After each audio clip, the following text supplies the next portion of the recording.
Some might say that it is because I am from Masaka, but it is with pride that I talk about Club Ambiance in Masaka.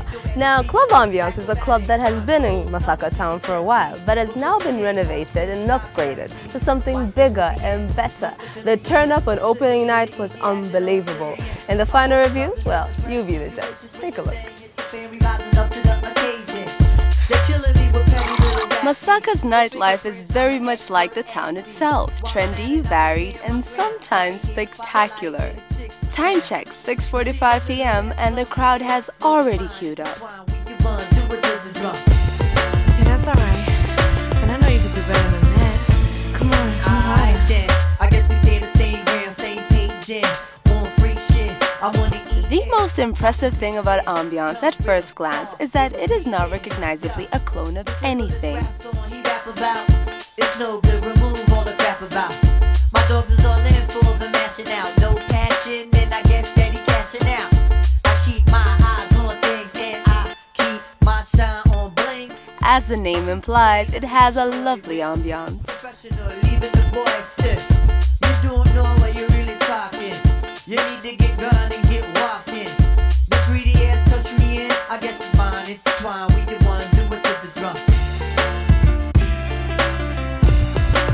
Of course, it wouldn't be a grand opening without fireworks.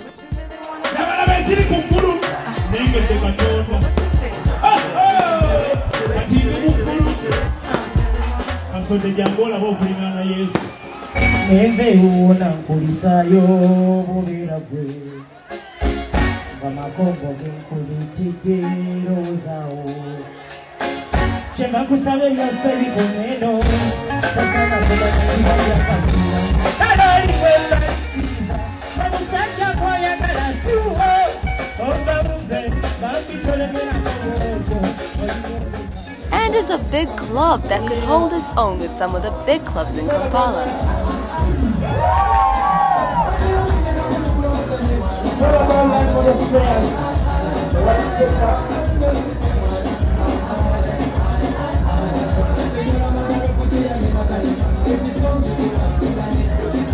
Kirabu eno ezimbiddwa ku mutindo gwa nsi yonna nga eri design okusinziira ku experience gye tuyina ey'ebbanga eddene tumaze mu sisitemu.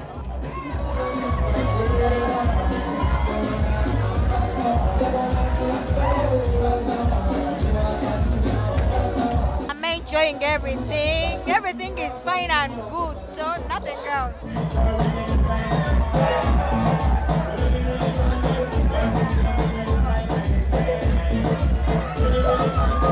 The infamous Shemsa Mambo spoke to Login. Well, of course, I've come to Masaka to share in the launch of, to be part of launching Ambiance. And I think it can sit a magnificent place. I think Mr. Chimba has done a fabulous job in setting up this entertainment place.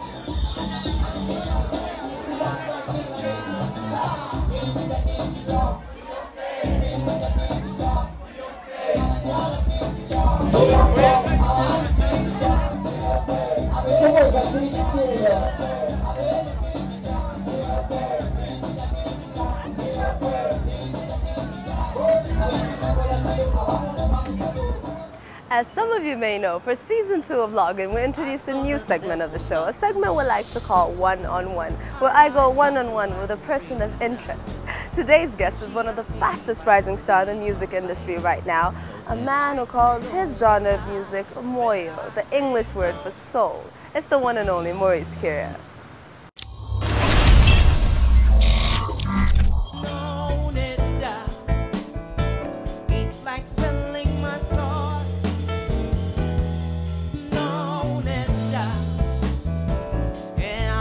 When I first ran into this young man, he told me how he was doing music for the love of music, and I wonder if that's still the case. Is that still the case? Oh, it is definitely still the case. Of course, I like to benefit from what I do and live off it, but I do music because I love music. It's my calling, and I want to use it to inspire people around me. Yeah. Let's go back to a 5-year-old Maurice. Yeah. Is this what you've always dreamt of, or you dreamt of even bigger things? 5-year-old, I'm not sure. Somebody else would say better for me because my memory is very frail. But 12 years old, 8 years old, I know that I wanted to be powerful by using arts, like an actor or a musician. But I come from a musical family, so music has always been around me. Even I didn't have to look for it. It's something we did best as brothers and sisters. And when we went to schools and Sunday school, it was always singing that made me got hard. While other kids played football and they were cooler and they knew the latest movies, all I had to do was sing and I would get just as much as attention, you know. But when you see all the success, I'm told you're chilling with Jordan Sparks.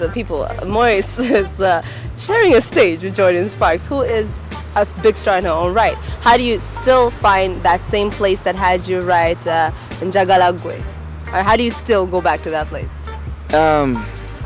I've seen people go up and come down. And I know I'm not Superman. It's possible for me too. I try to keep my head on my shoulders, remember where I come from, and I remember what I do music for. It's not for the fame and gold. It's for something more greater than just the riches. And I know that being humble, but also being confident will help me get where I want to be. So everything has its time. There's a time for just having a little ego. And you need it sometimes to stand straight on stage. And there's times like this when you just have to open your heart out to everyone and just be real. True. Now I know you're not going to share the blueprint with us, but no. What are the predictions? I mean, 10 years ahead. You've done so much already, but there's still so much in store for you. Yeah. Is there anything you say, I'd love to work with this artist? Yeah. Apart from working with artists, I'm really interested in being out there to represent my country on a global, international stage in terms of arts, and especially in live music. Because so many, like we listen to Yori Yori, South African music, it's all good. But we also have good music. Why is it that people don't know it out there? Me, along with every other musician in Uganda, I'd like to be a part of that contribution, to be out there to play music. And everyone goes, I want to know what else is coming from Uganda.